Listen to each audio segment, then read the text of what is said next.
इसके लिए हम पावर पॉइंट ओपन कर लेंगे।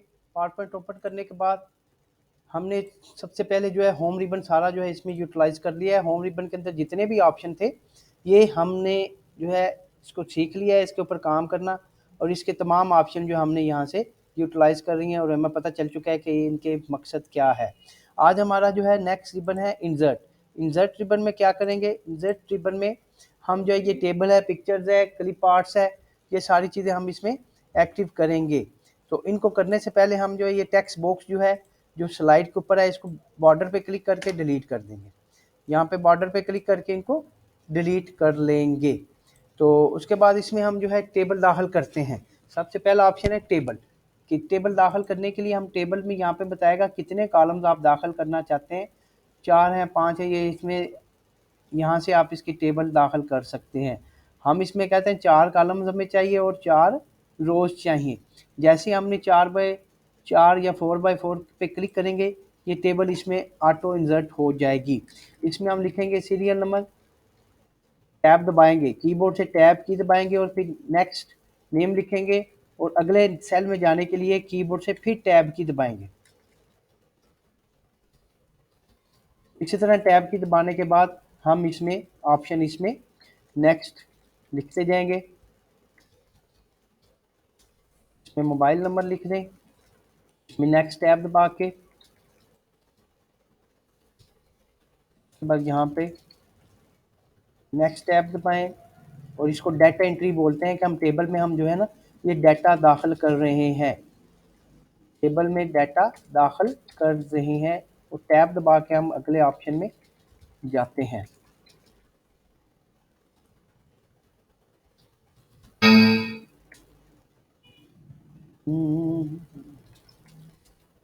तो ये है इसका, टैब दबा के मज़ीद इसमें रोज़ भी शामिल कर सकते हैं।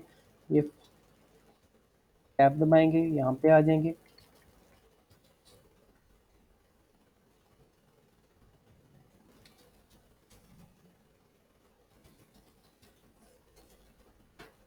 तो ये हमने जब जैसे ही हम टेबल में दाखिल डाटा कर लेंगे ये डाटा दाखिल हो जाएगा। तो इसके अगर हम ऊपर टेबल मेन्यू या टेबल के ऊपर क्लिक करेंगे तो टेबल के रिलेटेड ऊपर जो है एक मज़ीद जो है टैब ओपन हो जाएगा, जिसके लिए जो है जिसका मकसद ये होगा कि ये सारे ऑप्शन जो है इस टैब में हम टेबल में दाखिल कर सकते हैं। कि टेबल के ऊपर ये ऑप्शन अप्लाई करने के लिए हम जो है इसका ऊपर जो न्यू जो है टैब आया है डिज़ाइन टैब, इसके रिलेटेड हम टेबल पे बेशुमार तरह के मुख्तलिफ ऑप्शन कर सकते हैं। तो अगर हम बाहर क्लिक कर देंगे ब्लैंक एरिए पे, स्लाइड के खाली एरिए पे क्लिक कर देंगे तो वो मेन्यू ऊपर ज़ाहिर नहीं होगा, वो टैब ऊपर ज़ाहिर नहीं होगा। इसके लिए जैसे ही आप टेबल के ऊपर क्लिक करेंगे, ठीक है, 2 दफ़ा क्लिक करेंगे टेबल के बॉर्डर के ऊपर, तो ऊपर वो टेबल डिज़ाइन मेन्यू खुद ब खुद आ जाएगा। इससे मुराद ये है कि टेबल के ऊपर आप मुख्तलिफ ऑप्शन कर सकते हैं। क्या ऑप्शन कर सकते हैं, ये इसमें देखें हेडर रो है, हेडर रो को क्लिक करेंगे तो ये इसकी फॉर्मेटिंग ख़त्म हो जाएगी, और उसके बाद जो है बैंडेड रो में क्लिक करेंगे तो इसकी फॉर्मेटिंग ख़त्म हो जाएगी।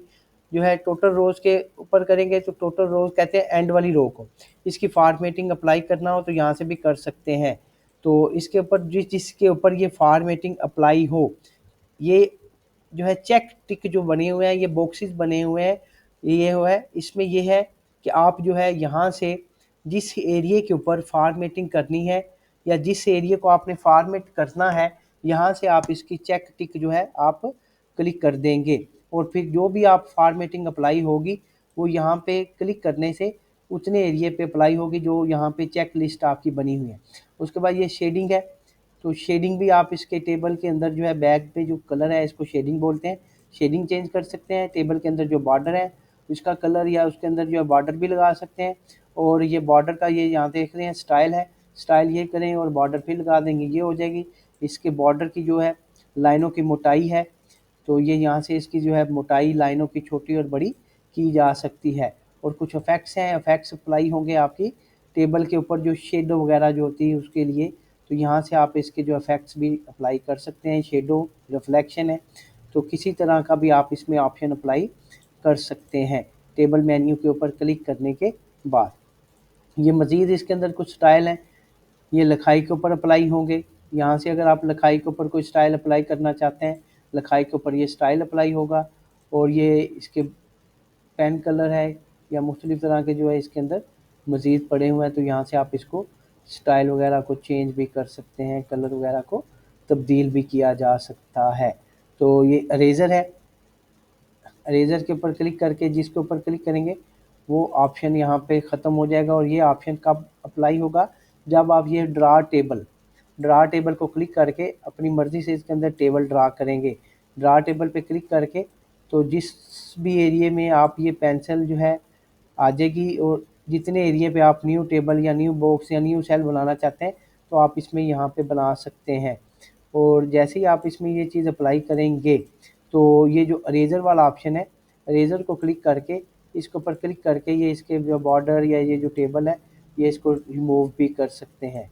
ये इरेज़र ऑप्शन है, इरेज़र ऑप्शन को क्लिक करके जिस टेबल की जो है ख़त्म करना है वो ख़त्म भी हो जाएगा। और वैसे भी अगर किसी टेबल को आप वैसे ख़त्म करना चाहते हैं तो उस पर 2 दफ़ा क्लिक करें और कीबोर्ड से डिलीट की दबा दें। बॉर्डर के ऊपर 2 दफ़ा क्लिक करके कोई टेबल आप एक्स्ट्रा अगर आप दाखिल कर लेते हैं ड्रा टेबल से, तो बॉर्डर पे क्लिक करके डिलीट की कीबोर्ड से दबाएंगे वो टेबल रिमूव हो जाएगा। ये था आपका जो है इंसर्ट मेन्यू में टेबल ऑप्शन। टेबल ऑप्शन में हमने क्या किया है, टेबल ऑप्शन में हमने टेबल को जाके जो है कॉलम्स और रोज़ दाखिल किए हैं। कॉलम और रोज़ दाखिल करने के बाद इसमें डाटा दाखिल किया है। डाटा दाखिल करने के बाद टेबल के ऊपर 2 दफ़ा जब हम क्लिक करते हैं बॉर्डर के ऊपर तो इसके ऊपर जो मेन्यू आया था, ये मेन्यू जो है ये हमने टेबल पे फॉर्मेटिंग के तौर पे अप्लाई किया है। डाउन एरो पे क्लिक करके ये बेशुमार तरह की फॉर्मेटिंग है जो आप इसमें करना चाहें तो कर सकते हैं। फिर ये जो टेबल के बॉर्डर थे इसको हमने जो है किया है कि टेबल के बॉर्डर लगाने हैं, कैसे लगाने हैं, इसको शेडिंग देनी है, कैसे देनी है, तो ये सारे ऑप्शन जो है ये टेबल पे अप्लाई होंगे। तो मुमकिन है कि आपको ये लेक्चर अच्छी तरह से समझ आ गई होगी। तो ये है कि अगर आप पावर पॉइंट की स्लाइड्स हैं और स्लाइड में डाटा टेबल में दाखिल करना चाहते हैं और जो टेबल में डाटा दाखिल करते हैं उसके ऊपर मज़ीद जो है फॉर्मेटिंग ऑप्शन हैं या मुख्तलिफ़ तरह के जो ऑप्शन हैं उसको अगर आपने अप्लाई करना है तो आप इसमें अप्लाई कर सकते हैं।